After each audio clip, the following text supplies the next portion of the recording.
एक बार की बात है, एक बहुत बड़ी आर्ट गैलरी ने कॉन्टेस्ट डिक्लेयर किया। उसमें उन्होंने अनाउंस किया कि जो भी पेंटर पीस को डिपिक्ट करने वाली वर्ल्ड की सबसे अच्छी पेंटिंग बनाएगा उसको $10 मिलियन का इनाम मिलेगा। यह बात पूरी दुनिया में फैल गई और पूरी दुनिया से हजारों पेंटर्स ने अपनी अपनी पेंटिंग भेजी उस कॉन्टेस्ट में पार्टिसिपेट करने के लिए। उन हजारों पेंटिंग्स में से जो इस कॉन्टेस्ट के जजेस थे उन्होंने फाइनली 100 पेंटिंग्स को शॉर्टलिस्ट किया और उन 100 पेंटिंग्स की एक एग्जीबिशन लगाई। उस एग्जीबिशन में इन सारे पेंटर्स को तो इनवाइट किया ही किया, साथ ही साथ मीडिया वाले भी बैठे हुए थे और मीडिया वालों के साथ हजारों लोगों की भीड़ भी जमा थी। क्योंकि प्राइज अमाउंट इतना बड़ा था तो सबका इंटरेस्ट था ये जानने में कि कौन जीतेगा, कि वो पेंटिंग कैसी होगी और कौन वो पेंटर होगा जिसको इतना बड़ा अमाउंट मिलेगा। फाइनली वो दिन आ ही गया। वहां पर सारी ही पेंटिंग्स देखने लायक थी और एक से बढ़कर एक थी। उसमें से कुछ पेंटिंग्स थी जहां पर सबसे ज्यादा भीड़ थी। जैसे एक पेंटिंग थी जहां पर एक बिल्कुल साफ पानी की नदी बह रही थी, जिसके पीछे कुछ पहाड़ थे, उसके ऊपर बर्फ जमी हुई थी और पीछे से सनराइज हो रहा था। एक और पेंटिंग थी जहां पर पेंटर ने पीस को डिपिक्ट किया था फुल मून नाइट के थ्रू, यानी कि एक बिल्कुल पीसफुल लेक थी जिसका पानी बिल्कुल स्टिल था, इतना स्टिल कि उसके अंदर आप रिफ्लेक्शन देख सकते थे आसपास में जो भी कुछ था उसका, बिल्कुल एक मिरर की तरह। और बिल्कुल डार्क आसमान में कुछ तारे चमक रहे थे और एक चांद चमक रहा था। उसके अलावा एक पेंटिंग थी जिसमें बिल्कुल सफेद बादल थे, नीला आसमान था और बिल्कुल हरी हरी घास थी। यानी कि सारी ही पेंटिंग्स ऐसी जिसको देख करके ही मन शांत हो जाए। तो कॉन्टेस्ट बहुत ही टफ था क्योंकि सारी पेंटिंग्स एक से बढ़कर एक थी। तो जजेस के लिए शॉर्टलिस्ट करना कि कौन सी पेंटिंग बेस्ट है, that was very very difficult. लेकिन वो मोमेंट आ ही गया जब जजेस ने अपना माइंड मेकअप कर लिया और एक पेंटिंग को इन सारी पेंटिंग्स में से सिलेक्ट कर लिया और उस पेंटिंग को एक बड़े से कर्टेन के पीछे रख दिया। सामने वो सारे पेंटर्स बैठे हुए थे, मीडिया वाले थे और हजारों लोगों की भीड़ थी। सबकी क्यूरियोसिटी बढ़ती चली जा रही थी क्योंकि अमाउंट बहुत बड़ा था।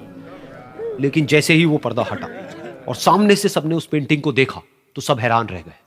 सब एक दूसरे की शक्ल देखने लगे। किसी को कुछ समझ नहीं आ रहा था कि एक्चुअल में हो क्या रहा है, क्योंकि वो पेंटिंग जो वहां पर दिख रही थी वो दूर दूर तक शांति को डिपिक्ट नहीं कर रही थी। तो सबको लगा कि शायद उस आर्ट गैलरी से कोई गलती हुई है या जजेस से कोई गलती हुई है और किसी गलत पेंटिंग को वहां पे रख दिया है। तो कुछ पेंटर्स एक साथ गए, जाकर के उस आर्ट गैलरी के ओनर से मिले और जाकर के उससे पूछा कि क्या ये कोई गलती है, गलती से कहीं कोई गलत पेंटिंग तो आपने वहां पे नहीं रख दी है। तो आर्ट गैलरी वाला थोड़ा सा मुस्कुराया और बोला, नहीं, ये पेंटिंग बिल्कुल ठीक है। जजेस ने इसी पेंटिंग को सिलेक्ट किया है और यही पेंटिंग आज की विनर है। सारे पेंटर्स ये जवाब सुन करके गुस्से से भर गए और सबने मिल करके रिवोल्ट कर दिया। और ये देख करके सारे मीडिया वाले अपनी अपनी जगह से खड़े हुए और भागते हुए गए उस आर्ट गैलरी के ओनर के पास में और अपने अपने माइक्स उनके मुंह के आगे कर दिए। तो अगेन वो आर्ट गैलरी का जो ओनर था वो हल्का सा मुस्कुराया और उसने कहा कि मुझे कुछ बोलने से पहले एक बार इस पेंटिंग को आप लोग ध्यान से देखिए, थोड़ा पास से देखिए, शायद आपको कुछ ऐसा नजर आए जो दूर से नजर नहीं आ रहा है।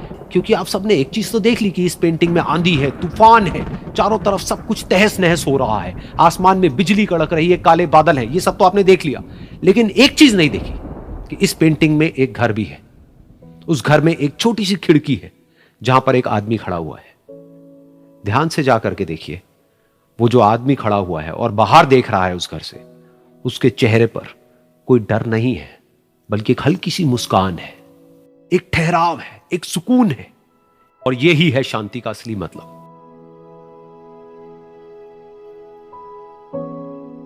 यानी कि शांति का मतलब यह नहीं है कि हमारे बाहर सब कुछ शांत है और फिर हम शांत हैं, क्योंकि वो टेम्पररी है। असली शांति का मतलब यह है कि हमारे बाहर चाहे जो कुछ भी हो रहा हो, हम अंदर से पूरी तरह से शांत हैं, हमारा मन शांत है।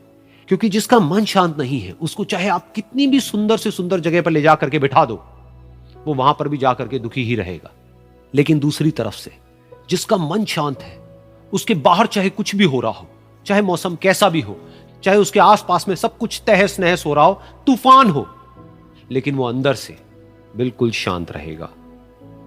और यही है शांति का असली मतलब।